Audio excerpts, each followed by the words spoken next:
noches. Esto es Perspectivas. Estamos iniciando semana, lunes. Enrique, ¿cómo estás? Muy buenas noches. ¿Cómo estás, Belén? ¿Cómo están todos? Muy buenas noches. Comenzamos Perspectivas. Y antes de entrarle al tema del asesinato de periodistas en este país, México, el país latinoamericano donde es más complicado, donde es más peligroso ejercer el periodismo, dos asuntos de este mismo día, Belén, que vale la pena analizarlos. Uno es la revelación que publica hoy el diario El Universal de la Ciudad de México, el diario nacional El Universal, en donde nos damos cuenta de una acusación que es muy grave en caso de que se logre comprobar, que es una investigación que tiene la Procuraduría General de la República, y es que supuestamente la familia de Josefina Vázquez Mota, en particular 6 de sus hermanos y su padre, habrían sido beneficiados por transferencias de una empresa investigada por blanqueo de capitales, es decir, por lavado de dinero.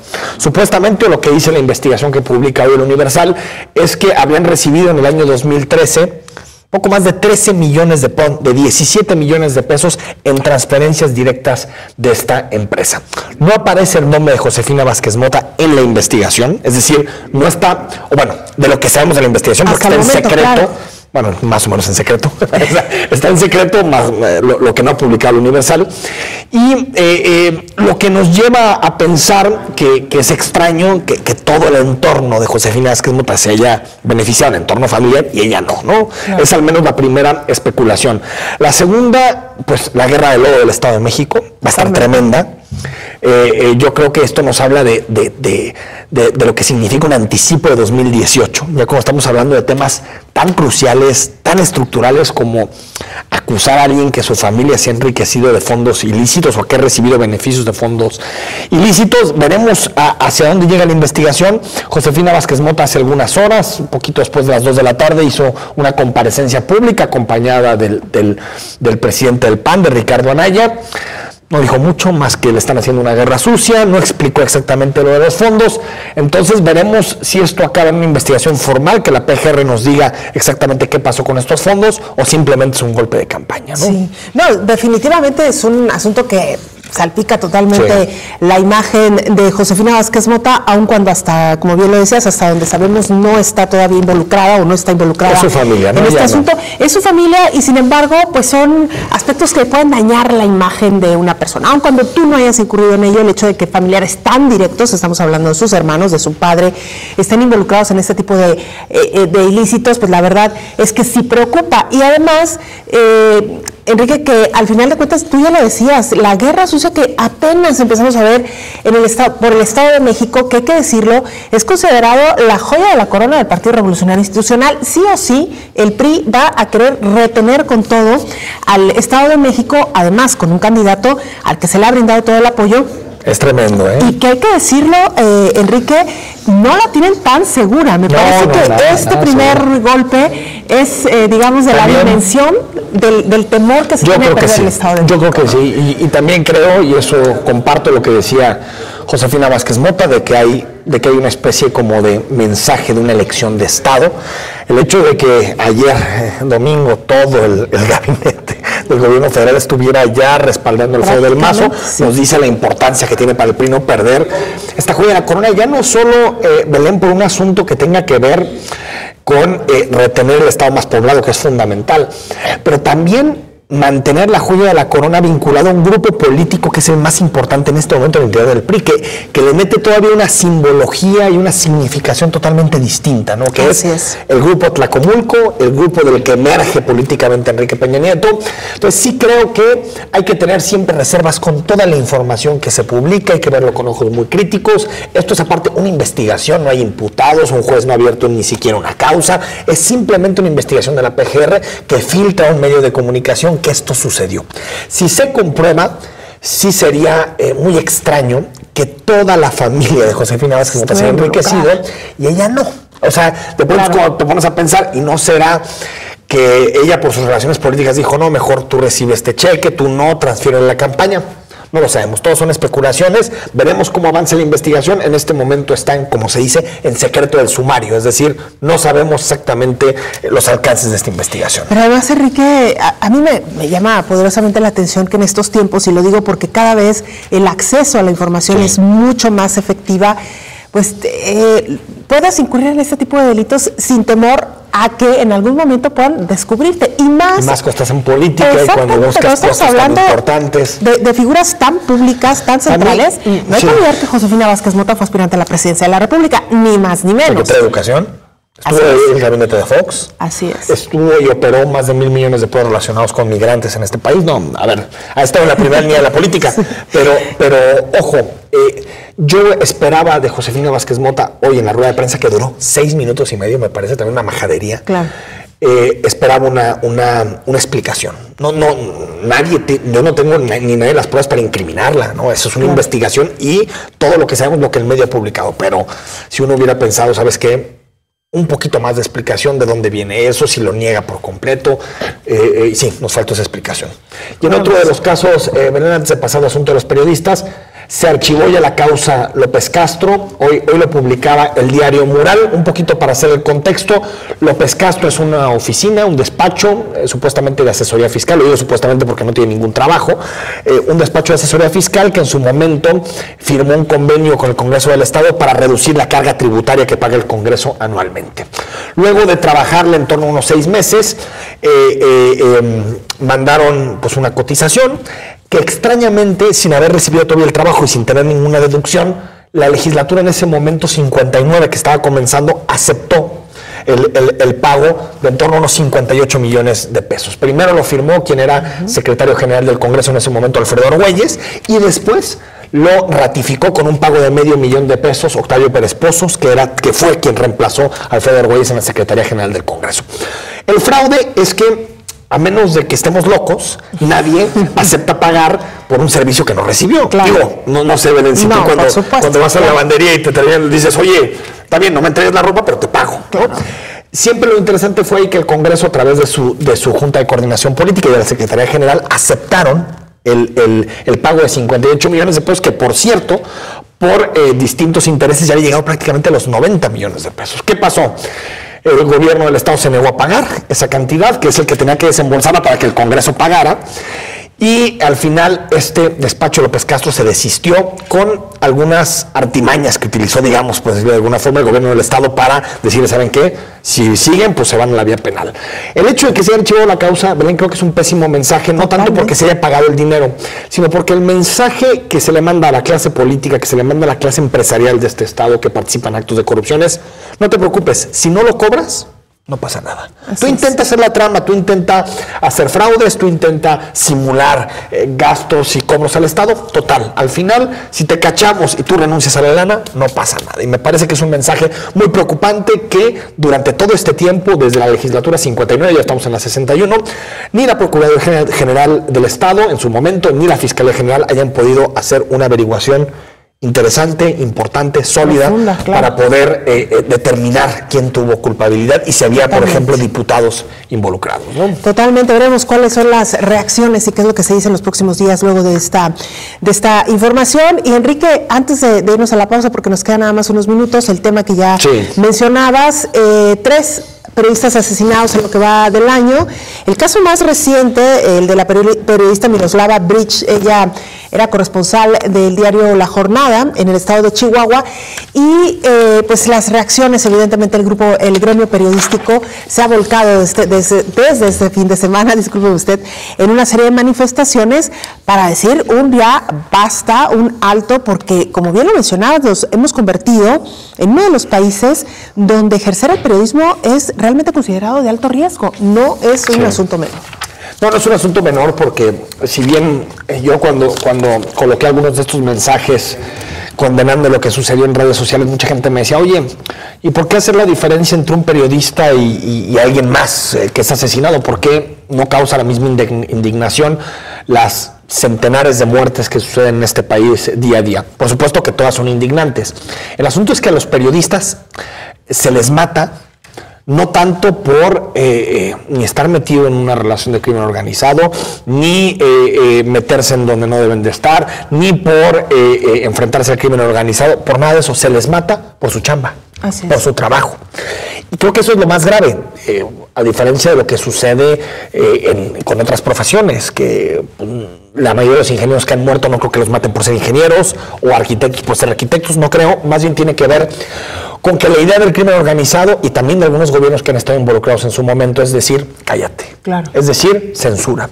Y cuando en una sociedad permea la censura y la censura es el modus operandi de los medios de comunicación, la democracia está en juego. Es decir, no podemos hablar de una democracia en donde los medios de comunicación se callan todos los días temas que tienen que ver con corrupción, con crimen y con inseguridad.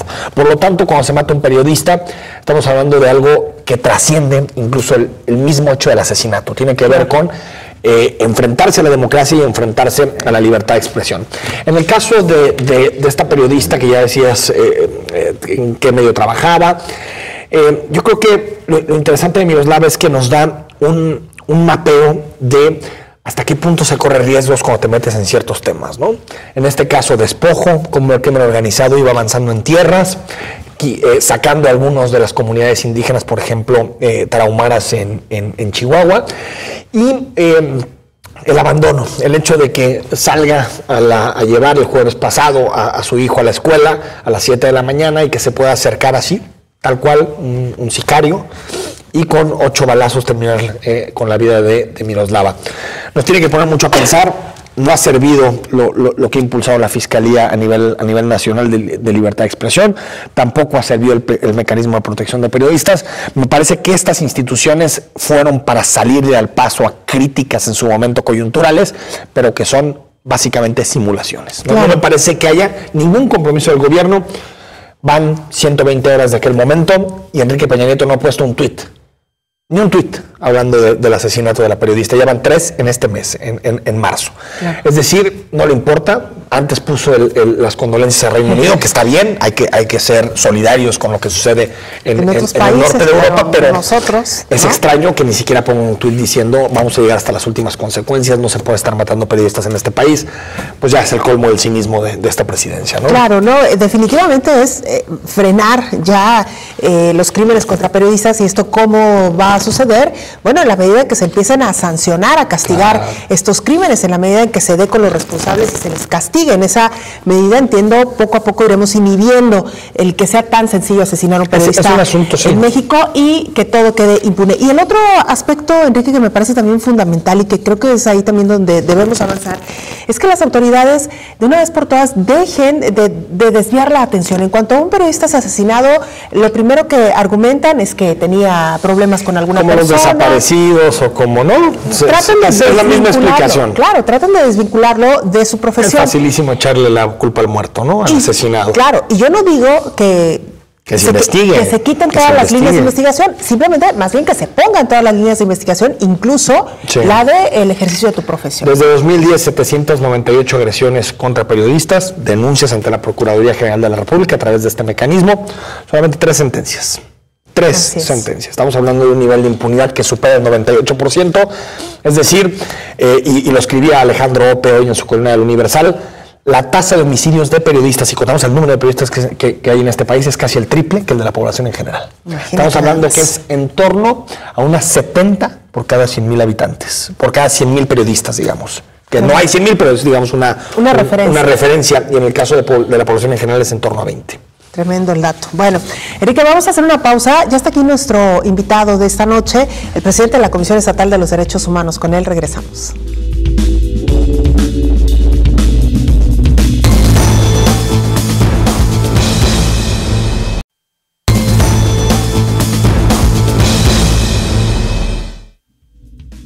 Estamos de vuelta en Perspectivas. Gracias por seguir con nosotros totalmente en vivo en esta noche de lunes. Ya me agarraron acá acomodando el pelo.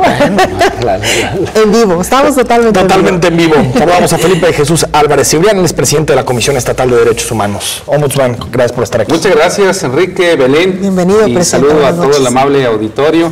Y muchas gracias por esta oportunidad que se nos brinda la Comisión Estatal de Derechos Humanos de hablar y clarificar algunas cosas que es importante que la sociedad sepa la verdad del trabajo que desempeña la Comisión Estatal de Derechos Humanos Jalisco. Muchas gracias. Siempre tienes aquí espacio abierto, presidente. Gracias.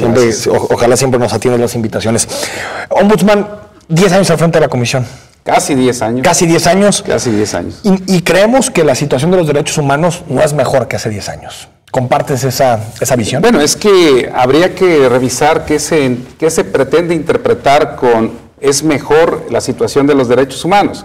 Yo lo que puedo asegurar, y eso están los indicadores y todas las pruebas con mucha contundencia, que el trabajo de la Comisión Estatal de Derechos Humanos hoy es mejor que nunca. Y eso pues tendremos la oportunidad de hablarlo y dialogarlo dentro de este programa. Ahora, eso es el trabajo de la Comisión. Nosotros hemos hecho nuestra parte y lo hemos hecho bien. Pero, sin duda, el tema de los derechos humanos no se limita nada más al trabajo que haga la Comisión. Hay que ver cuál es el trabajo que han hecho los servidores públicos de todas las demás instituciones y no nada más las que tiene competencia la Comisión Estatal de Derechos Humanos, que son las estatales y municipales, también las federales. Entonces, yo siento que hay una evolución importante en estos últimos 10 años. Yo estoy escribiendo un libro precisamente de los últimos 10 años de los derechos humanos en México. Este es un trabajo académico de investigación como profesor investigador que soy de la Universidad de Guadalajara en el tema de derechos humanos. Este es un trabajo, digamos, que tiene que ver, pero sin dejar de observar la visión que tengo también como ombudsman. Y sin duda hay muchos temas importantes de evolución que se han dado en los últimos 10 años, temas que han cambiado paradigmas, que hay actualmente un marco constitucional, legal, convencional a través de todos los tratados internacionales, inmejorable. México, Jalisco, están a la vanguardia internacional, no puede haber pretextos para ningún servidor público de ningún nivel el no cumplir cabalmente con el respeto, la protección y la garantía de los derechos humanos. Hoy por hoy eso ya es solo pretextos, quien no lo quiera ver así, quien no lo quiera cumplir. Sin duda, sí hay rezagos, sí hay avances y hay cuestiones importantes que seguirán estando en la tarea. El tema de los derechos humanos siempre se actualiza, siempre vendrán nuevas etapas, siempre tendremos que enfrentar, como todo lo que tiene que ver con el derecho, una actualización, un nuevo esquema, nuevos paradigmas y nuevos retos. Entonces, el tema de los derechos humanos no es un asunto tan sencillo, más sin embargo, bueno, si se trata de hablar de la Comisión Estatal de Derechos Humanos, ahí sí defiendo mi tarea. A ver, entonces si hay más desaparecidos, si hay más tortura, si hay mala operación de la Fiscalía, dices, eso no tiene que ver nada con la Comisión Estatal de Derechos Humanos. Todo tiene que ver con la Comisión Estatal, no está ajeno a la Comisión Estatal, pero aquí hay que cada quien asumir sus responsabilidades, que cada quien responda por su trabajo, que cada quien responda por sus competencias que le establece las propias leyes que rigen a cada institución y que cada quien dé la cara y dé respuesta de lo que le toca hacer y de lo que le toca resolver. Yo aquí estoy y estaré siempre para responder y resolver lo que a la Comisión Estatal de Derechos Humanos nos corresponde por competencia y a lo que estamos obligados a hacer. Pero claro, nosotros lo hacemos y lo hacemos bien. Los demás, sí, pues que esperamos que la comisión que nos cuesta tanto dinero, pues tuviera algún impacto en la reducción de las violaciones de los derechos humanos. Hay, sin duda, por eso digo y reconozco que hay rezagos, pero también hay muchos avances. Y yo puedo hablar, sin duda, de rezagos y puedo hablar de avances. De los dos temas podemos hablar. Pues entrémosle. Que vamos a entrar con algunas cifras, por supuesto.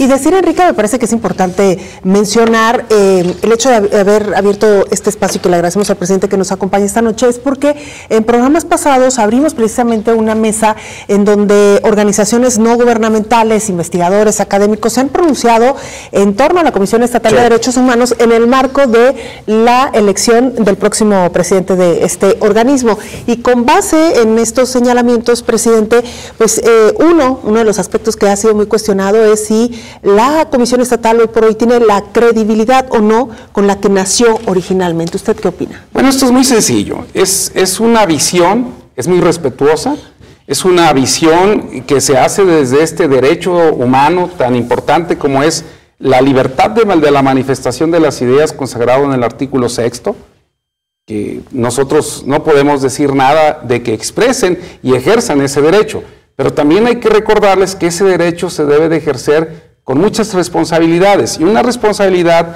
de quien se dice ser defensor o defensora de derechos humanos es hablar con la verdad. No porque ellos no han estado en este proceso, en esta etapa de la comisión, es que lo que hace la comisión esté mal, porque sí hay que decirlo muy en claro, son gente que ahora hablan mal de la comisión, pero que en su momento formaron parte de la comisión y que fueron despedidos. Y yo al menos, hablo por mi administración, yo no he despedido a nadie bueno. Entonces, son personas que estuvieron, muchos de ellos, trabajando en la Comisión Estatal de Derechos Humanos, que ahora porque no están ellos o porque consideran que no cubren ese espacio, entonces los perfiles que hay no son los mejores. Y hablan de que no está legitimada en cuanto a su vínculo con la sociedad. Y se quieren asumir 20 organizaciones la representación de la sociedad civil, y creo que ahí también hay un exceso y hay un gravísimo error y hay una gravísima mentira. Nosotros, hoy por hoy, tenemos convenio celebrado con más de 600 organizaciones de la sociedad civil que en Jalisco defienden y promueven los derechos humanos. Está bien, son 20 que opinan diferente, que los medios de comunicación, con todo su derecho, les dan voz a opinar y opinan permanentemente. Y yo respeto, yo no estoy hablando mal porque opinen. Nada más creo que sí es importante hacerles una invitación a que hablen con la verdad, porque dentro de todas sus afirmaciones dicen muchas mentiras. Y creo que es ahí donde la Comisión Estatal de Derechos Humanos no está dispuesta a callar. Porque el que calla otorga, nosotros no pretendemos otorgar nada, y menos de lo que legítimamente nos hemos merecido dentro de todo este trabajo. Por ejemplo, o sea, ¿solo hacen crítica interesada porque quieren tu chamba? ¿O? Claro, y bueno, pero ustedes los van a ver, porque todo este es un proceso. Pero tienen derecho en participar. Claro, también, ¿no? claro, y yo en ningún momento estoy diciendo que no lo tengan. Además, quiero decir, desde estos momentos lo asumo y quiero establecerlo con toda puntualidad. Yo de entrada ya no tengo posibilidades de reelegir. Claro. Por tanto, personalmente yo no tengo un interés en continuar en la comisión. Segundo, no tengo ningún candidato ni candidata. Que quede claro. Por ahora. No, y no lo voy a tener. Bueno. Eso lo ofrezco en este momento y lo sostengo por siempre. No es no va a haber desde el fin de... Desde una vez lo aclaro. Entonces, yo veo este proceso de elección, desde luego, de una forma más fría, más objetiva, que quienes en este momento pretenden pues obtener un espacio, tener voz, tener presencia, con el ánimo de candidatearse, lo cual es legítimo y es válido. Nada más que no se les olvide que la Comisión Estatal de Derechos Humanos, cada que se hable mal y se hable con mentiras, sin fundamento, estará siempre presente y puntual para evidenciar todas esas mentiras que se dicen del trabajo de la comisión. Ese es por una parte. Entonces, que no se hable de que nosotros estamos desvinculados de la actividad social, de la vinculación con los organismos defensores de derechos humanos, porque hay 20 que dicen eso, pero hay 600 que dicen lo contrario porque trabajamos de forma permanente. Tampoco es que se hable, porque se está diciendo mucho, de que hay un ombudsman sin perfil, que no se hable del ombudsman sin perfil. Yo soy un académico especializado en derechos humanos, profesor investigador de tiempo completo, presidí la Academia de Derechos Humanos de la Universidad de Guadalajara, tengo mi licenciatura, maestría y doctorado, y en las dos contiendas en las que yo he participado, que las dos las he ganado porque así ha sido la decisión del Congreso del Estado, en las dos he sido el candidato con mayor respaldo de todos los sectores sociales. Quiero que quede claro. Nadie tuvo 242 cartas de apoyo, de propuesta de los principales rectores de nuestro estado de Jalisco, de los principales sindicatos de trabajadores del estado de Jalisco, de las principales cúpulas empresariales del estado de Jalisco, de los principales colegios, no nada más de abogados, de todas las profesiones del estado de Jalisco, incluyendo sus confederaciones y de sus estructuras cupulares, y de la mayor parte de las organizaciones de la sociedad civil que en Jalisco defienden y promueven derechos humanos, incluyendo organismos que tienen que ver con el trabajo, inclusive grupos indígenas. Entonces, que no se hable esa mentira de que el actual ombudsman no tiene un respaldo ciudadano, porque que quede claro, ahí está el registro y quien tenga dudas, estoy dispuesto a mostrar, yo guardo un ejemplar de mi acuse de recibo de cómo nos registramos al Congreso del Estado. Pero si fueron por cuotas partidistas. O sea, fue una Eso no es una responsabilidad mía. El Congreso del Estado tiene su trabajo, es autónomo, es independiente. Yo no voy a responder por los actos del Congreso del Estado. Yo respondo por el trabajo de la Comisión Estatal de Derechos Humanos de Jalisco. El trabajo del Congreso, que respondan ellos. Pero en ese sentido, presidente, ¿no cree usted, y con base en lo que se ha estado debatiendo de cara al próximo proceso, que debería de cambiar un poco el procedimiento mediante el cual se elige al presidente para evitar precisamente esto que ha sido la sospecha de todos los tiempos, el reparto de cuotas? Estoy totalmente de acuerdo. Quiero decirles que la Constitución Política de los Estados Unidos Mexicanos, en su artículo 102, apartado B, dice que la elección de los ombudsman estatales o de los titulares de los organismos públicos de protección de derechos humanos de las entidades federativas se debe de llevar mediante una consulta pública que sea de acuerdo a la ley, de forma transparente y de forma abierta. Es otra de las cosas que dicen las organizaciones. Sí, y en esa parte tienen toda la razón en el sentido de decir que se reforme la ley. Nada más que hay una cosa. La Constitución dice de conformidad a como lo disponga la ley. ¿Qué es lo que hay que cambiar? Hay que cambiar la ley. Entonces, esas voces de que hablan de cambiar la ley, modificar la ley para actualizarla, que sea un proceso más transparente, estoy totalmente de acuerdo. Creo que le viene bien, creo que es darle mayor claridad, mayor certeza a cualquier proceso de elección. Nada más, sí, que a mí no se me adjudique ni se me responsabilice de cómo se hizo la elección, porque las reglas del juego no las puse ni las ejecuté yo entré, no, porque la ley no establece la consulta pública. Si ustedes revisan la ley de la Comisión Estatal de Derechos Humanos, habla de una convocatoria que se publica en los principales medios de comunicación del Estado de Jalisco para que la sociedad civil y los principales representantes propongan. Eso es lo que dice actualmente la ley, y mientras que la ley diga eso, así se va a seguir haciendo. Entonces, una cosa es estar de acuerdo desde la Comisión Estatal de Derechos Humanos, con mi visión que tengo como ombudsman decano en este momento en el país y expresidente de la Federación Mexicana de Organismos Públicos de Derechos Humanos, único presidente que ha logrado de Jalisco ser, estar en este cargo, y como representante de México ante la Federación Iberoamericana del Ombudsman, lo digo con toda certeza, es correcto, esa visión es acertada. Déjame el corte, regresamos y retomamos ahí, estamos en Perspectivas.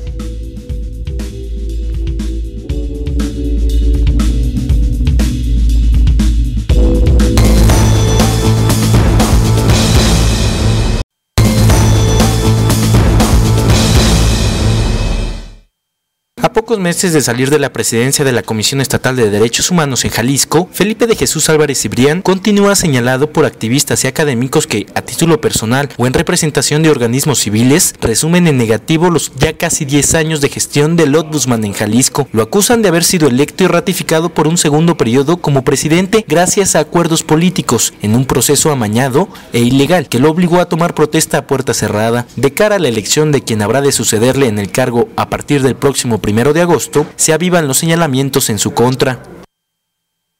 Estamos de regreso con Felipe de Jesús Álvarez Cibrián, él es el titular de la Comisión Estatal de Derechos Humanos. Leemos los comentarios y también si quieres responder algo de este proceso que se dice que tu reelección estuvo amañada, si quieres. Tenemos ya, que ustedes gusten, platicamos. Varios de sus comentarios a través de nuestras cuentas institucionales, en Twitter, en Facebook y también en WhatsApp, como es el caso de Rosa María Andrade.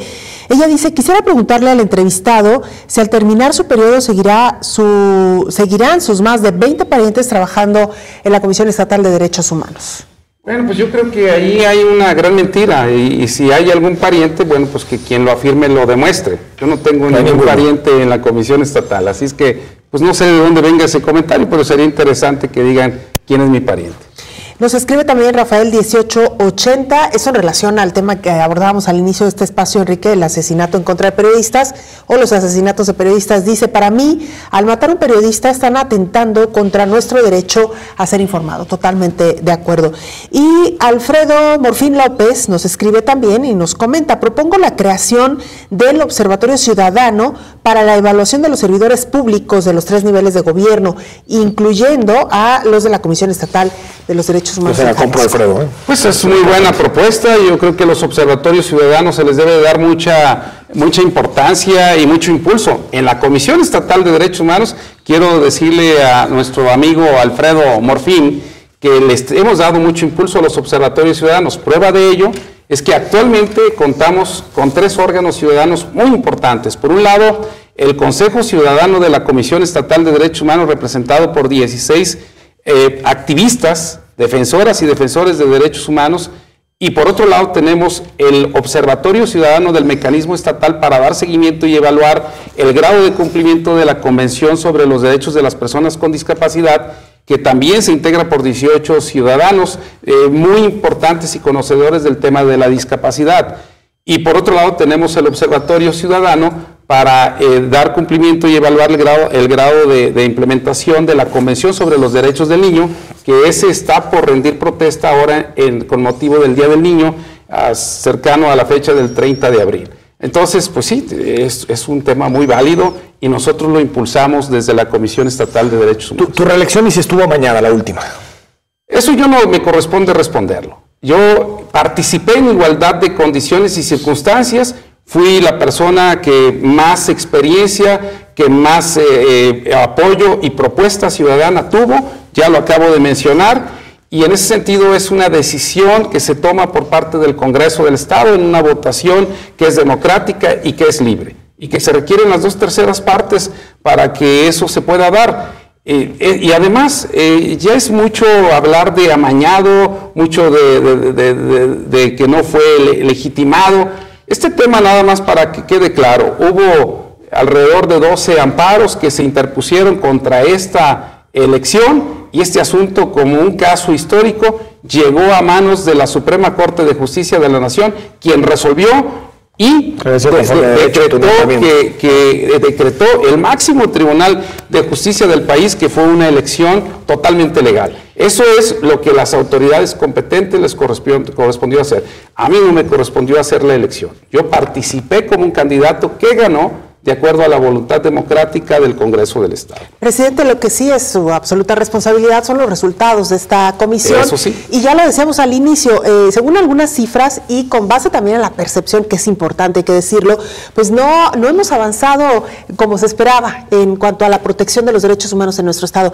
¿Qué cifras tiene usted? ¿Qué evaluación hace en términos generales? Bueno, esta es una apreciación muy respetuosa, pero desde luego no la comparto, porque no hay un solo rubro, fíjense bien, y yo más bien les digo a ustedes que me comenten un rubro, el que crean que es el más débil, para no decir cuáles son nuestras mayores fortalezas.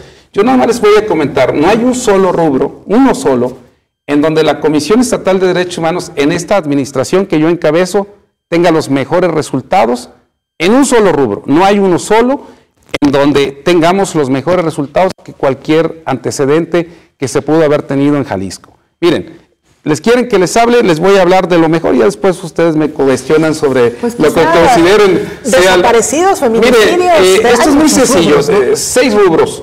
Nosotros somos líderes nacionales en 6 rubros, líderes nacionales. Primero, no hay ninguna comisión en el país que actualmente resuelva con mayor prontitud los expedientes como lo hace la Comisión Estatal de Derechos Humanos Jalisco. Resuelve las quejas el mismo día que llegan y a más tardar en 10 meses. Ahorita no tenemos un solo asunto que tenga más de 10 meses. Eso ninguna otra comisión de derechos humanos del país lo puede presumir. Nosotros sí. Segundo aspecto, nosotros somos líderes en cultura de denuncia. Cuando yo llegué se recibían 3,000 quejas por año, ese era el promedio. Hoy recibimos 13,000. Eso significa que hay credibilidad de la sociedad y ahí no estamos hablando de percepción, ahí estamos hablando de un indicador preciso. Esto nos demuestra que hay credibilidad de la sociedad en la Comisión Estatal de Derechos Humanos. No. A ver. Porque la tasa no la sabemos. No, porque les voy a decir por qué no. Hay también indicadores para demostrar que no hay más violación. Primero, los números de quejas en los rubros de seguridad pública y procuración de justicia, que es un tema consolidado que ya tenía la Comisión como cultura de denuncia, se mantienen igual. Estamos igual.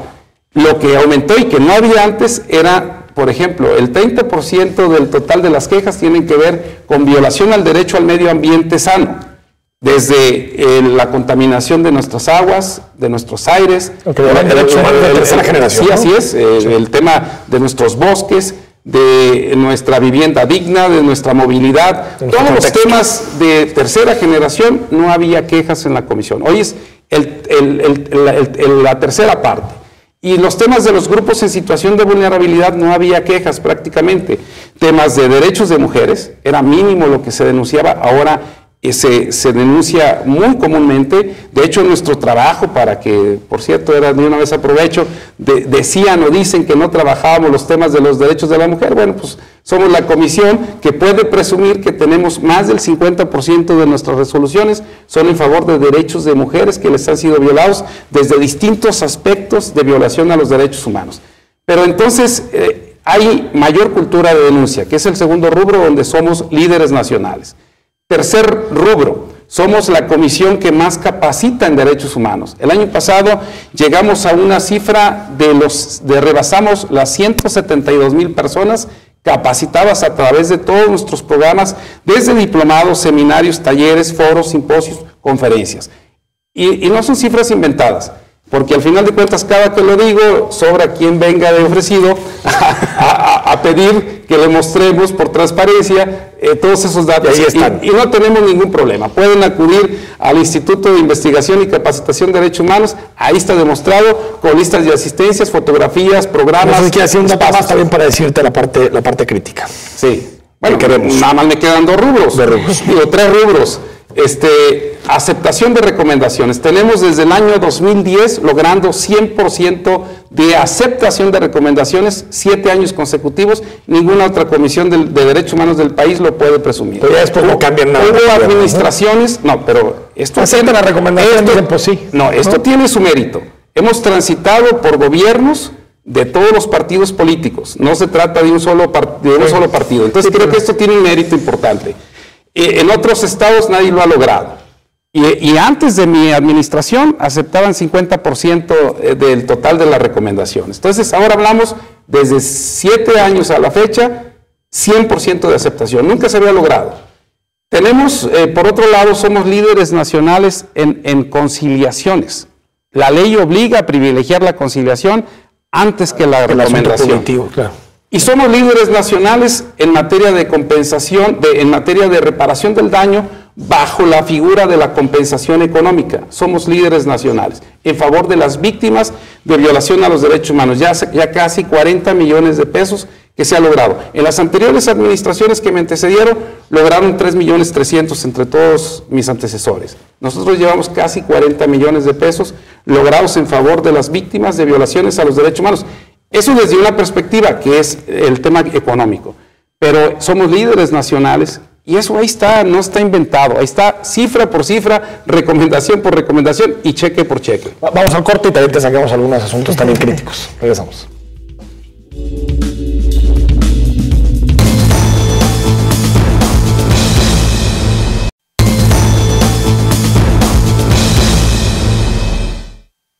El presidente de la Comisión Estatal de Derechos Humanos en Jalisco, Felipe de Jesús Álvarez Cibrián, emitió una recomendación por omisiones en la atención de padecimientos mentales en la región indígena del estado, pues han sido ignorados y marginados por las autoridades. La sugerencia que hizo el presidente fue para el titular de la Secretaría de Salud Jalisco, Antonio Cruz Esmada, por la violación del derecho a la legalidad y a la protección de la salud de personas con discapacidad mental y psicosocial, por omisiones en torno a la atención de un grupo de personas con padecimientos mentales. La queja fue interpuesta por un integrante de la comunidad wixárika, quien afirmó que existe maltrato y abandono para las personas con problemas de salud mental y discapacidad. Bueno, estamos de regreso esta noche en Perspectivas, ya en la recta final de esta emisión, dialogando con el presidente de la Comisión Estatal de los Derechos Humanos. Tenemos más comentarios de nuestra audiencia. Nos escribe a través de Twitter la patrona Mala y nos dice: aún opina que los estudiantes de la Universidad de Guadalajara están ahí porque no tienen recursos para ir a otra universidad. ¿Recuerda haber hecho esta declaración, presidente? No, y yo no soy de los que se olvidan de lo que hablan. Yo lo que hablo siempre lo sostengo y nunca me arrepiento. Soy profesor investigador de tiempo completo de la Universidad de Guadalajara, donde imparto las cátedras de Derechos Humanos, Derecho Constitucional y Historia del Constitucionalismo Mexicano, licenciatura y posgrados. Jamás opinaría de esa forma de quienes son los mejores estudiantes de Jalisco. Y es casi seguro que no se ha equivocado la patrona Mala, porque está arrobando a la Comisión. No, yo creo que no tiene mayor sentido ese comentario, con todo respeto. No, ni estaba hablando de otro tema. Al arrobar a la Comisión sabemos que es un... Presidente, las cuotas de partido en la Comisión, se han hecho muchos reportajes periodísticos, seguramente los has leído, donde hay familiares de políticos recomendados en la Comisión. ¿Nos vas a negar cuotas? Yo no me fijo a dónde tengan sus simpatías partidistas ni políticas, me fijo en perfiles y a eso me remito. Y creo que eso es lo importante. Para hablar de los resultados y de los liderazgos nacionales que tiene la Comisión Estatal de Derechos Humanos en estos momentos, es porque tenemos perfiles adecuados. Y nosotros tenemos que les quede claro, en la Comisión Estatal de Derechos Humanos tenemos los mejores perfiles como defensoras y defensores de derechos humanos. Y esto es muy sencillo, nada más para que se den una idea y no se juzgue a la ligera.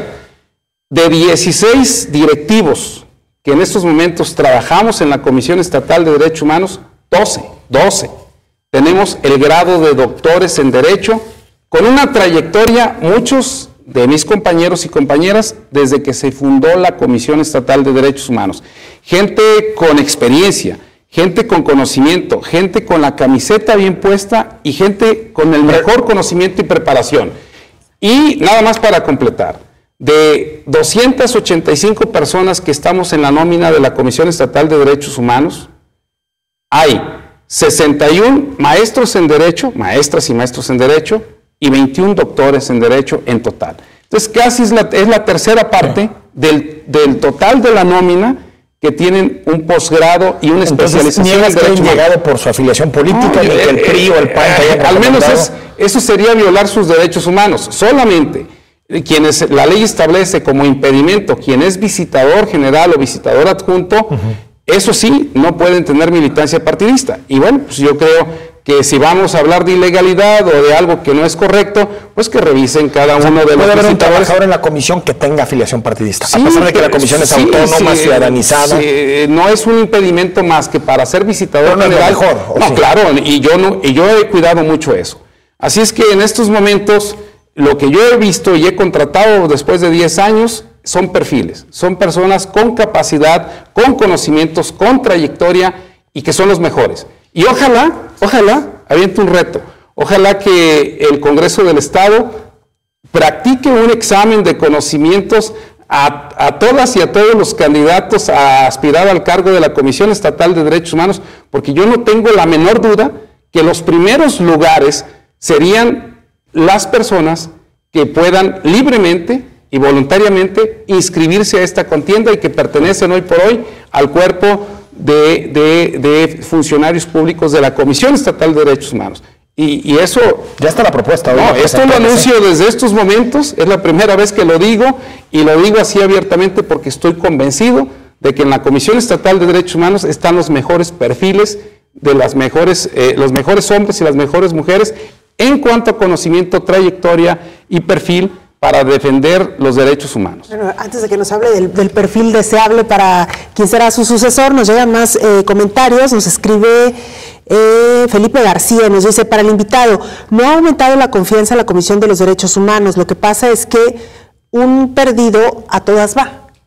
Pues no sé a quién se refieran, pero seguramente pues puede haber alguien por ahí perdido en este tema de los derechos humanos. Los que ahí trabajamos en la Comisión Estatal de Derechos Humanos somos personas dedicadas de tiempo completo a esta labor y tenemos una trayectoria y un conocimiento muy claro en el tema. Nosotros tenemos una ruta muy definida, muy fija, hay una planeación, hay estrategias que nos han llevado a lograr lo que ahora somos. No se obtuvo de la noche a la mañana, se ha logrado en base, insisto, a todo un trabajo de equipo, porque no es una labor ni un logro del ombudsman nada más, es de todo un equipo de trabajo los que hemos podido lograr lo que ahora tenemos en la Comisión Estatal de Derechos Humanos. Quizás se refiere más bien a los ciudadanos, ¿no? Que están un poco hartos y interponen sus denuncias. Claro. Si es así, claro, y coincidiría si así fuera, porque eso es verdad. Hay muchas veces que las personas, los ciudadanos, ya no tienen ninguna otra alternativa porque no encontraron solución a su problema en ninguna otra instancia. Y es cierto, su última instancia resulta ser la Comisión Estatal de Derechos Humanos, donde muchas veces encuentran una solución. Si en ese sentido es el comentario, esa sería la respuesta. definitivamente. Voy a leer los dos mensajes para avanzar. Nos dice Rafael 1880 de nueva cuenta, nos escribe y nos dice, ¿hasta qué punto se ha avanzado en los derechos de las minorías? Ya nos lo comentará ahorita. Y Alfredo Morfín nos escribe de nueva cuenta y dice, evaluación de los servidores públicos en el ejercicio de sus funciones y responsabilidades, evaluar los actos que realizan en relación a las leyes y reglamentos que les apliquen, así como el código de conducta de cada institución. Ejemplo, cómo se han emitido las innumerables licencias de antros en la ciudad. ¿Quién es el responsable? Totalmente de acuerdo. Ahora, en el asunto de las minorías que decía Rafael, otra de las críticas que te hacen es precisamente esa, Ombudsman, que por ejemplo en el caso de los homosexuales nunca hiciste una declaración pública a favor del matrimonio ni de proteger sus derechos humanos. ¿Por qué? A ver, primero hay que entender cuáles son las competencias de cada quien. Yo he sido un ombudsman de legalidad, un ombudsman ajustado a las responsabilidades, pero también a las obligaciones y competencias que las propias leyes me derivan. En ese sentido, nosotros hemos hecho una defensa importante en todas las quejas que tienen que ver con discriminación por las distintas preferencias sexuales, por los distintos temas que tienen que ver con la orientación sexual o la identidad de género. Y ustedes como medios de comunicación no me dejarán mentir que les hemos convocado a dar a conocer recomendaciones por esos conceptos. Ahora, el tema de estos temas que no dejan de ser polémicos, no dejan de ser debate, son temas que están en la esfera de la competencia del legislativo y de la Suprema Corte de Justicia de la Nación. Congreso, fíjese que aquí hay una discriminación. ¿A quién le beneficia como sociedad que el ombudsman se confronte con los distintos actores sociales? A los derechos humanos. Quiero dejar en claro, la Comisión Estatal de Derechos Humanos es un ente también de cohesión social, donde busca tener la unidad y la comunicación y vínculo con todos los sectores sociales. Temas que solo van a confrontar con uno o con otro sector, esta administración, y no nada más por una decisión propia, sino por el Consejo Ciudadano de la Comisión Estatal de Derechos Humanos, fue mantenernos respetuosos de las competencias de otras instituciones. Dejemos entonces, como siempre lo dijimos, que el Congreso estatal y federal decidan y que la Suprema Corte de Justicia de la Nación interprete que, claro, y cuando se deciden las cosas, nosotros somos los principales promotores de que ese derecho y que ese estatus de derechos humanos se conozca. La Comisión Estatal de Derechos Humanos, hoy por hoy, a través de su Instituto de Investigación y Capacitación de Derechos Humanos, se dedica a hacer capacitación y a difundir el estatus de los derechos humanos de todos los grupos en situación de vulnerabilidad, no nada más de este sector. Los homosexuales. Nosotros lo hacemos en favor de las personas con discapacidad, de las personas adultas mayores, de las personas indígenas, de las personas migrantes, de las mujeres y de todos los sectores sociales que por sus condiciones económicas, culturales, de raza, de religión, en todos los aspectos, no hay un solo rubro donde se le pueda señalar con indicadores, con números, con realidades que la Comisión Estatal de Derechos Humanos no ha hecho su trabajo, porque lo hemos hecho, insisto, bien y mejor de lo que se había hecho anteriormente. Si usted, que es abogado, ve que hay una discriminación en la ley, también su obligación es decirlo. Oigan, diputados, nada más no sigan discriminando a los homosexuales. Quien le corresponde realizar y determinar si la ley discrimina, si la ley viola derechos humanos, es mediante el control constitucional presentado, o mediante la acción de inconstitucionalidad, es la Suprema Corte de Justicia de la Nación. Y nosotros lo que hacemos es que una vez que se hace un reconocimiento de derecho, que una vez que hay una modificación de nuestra normatividad y nuestro reconocimiento de derechos humanos, la Comisión se convierte en la principal promotora de ese estatus de derechos humanos. Sí, pero la otra parte creo que queda muy clara la postura y la razón por la que la Comisión asumió esa postura. Y no nos arrepentimos. Creo que eso le abona a una cultura democrática, le abona a una situación que tiene que ver con el estado de paz. Y bueno, ahora tenemos que hacer una defensa como esté reconocido en la ley y como esté interpretado por la Suprema Corte de Justicia de la Nación. Presidente, ¿qué va a hacer una vez que deje el cargo? Mi único trabajo seguro en estos momentos es mi trabajo como profesor investigador de la Universidad de Guadalajara. Eso estoy seguro que lo voy a seguir realizando, es parte de una de mis pasiones, y más seguir preparando y formando a alumnos y alumnas en los temas de los derechos humanos. Ese es mi trabajo y claro, yo me dediqué 20 años al litigio desde 1997 fueron de 1987 al 2007. Entonces, 20 años de litigio. Conozco muy bien esa función, la consultoría de litigio. Si no hay más oportunidades en la función pública, estaré regresando al litigio y a ¿Pero la le gustaría continuar en...? Sí, si fuera no un cargo de elección popular, también lo digo. Pero si se da una oportunidad en un área donde yo pueda tener el perfil y pueda desempeñarlo como han sido los resultados en la Comisión Estatal de Derechos Humanos, no dudaría de estar ahí. Ombudsman, gracias por haber Muchas estado con gracias a nosotros. ustedes. Gracias por respondernos. Buenas noches a todas y a todos. Y una disculpa a quienes nos escribieron que ya no alcanzamos a leer sus comentarios, aparecieron en pantalla y se los haremos llegar también al presidente Enrique. Hasta el miércoles. Nos vemos miércoles 9 de la noche, Perspectivas.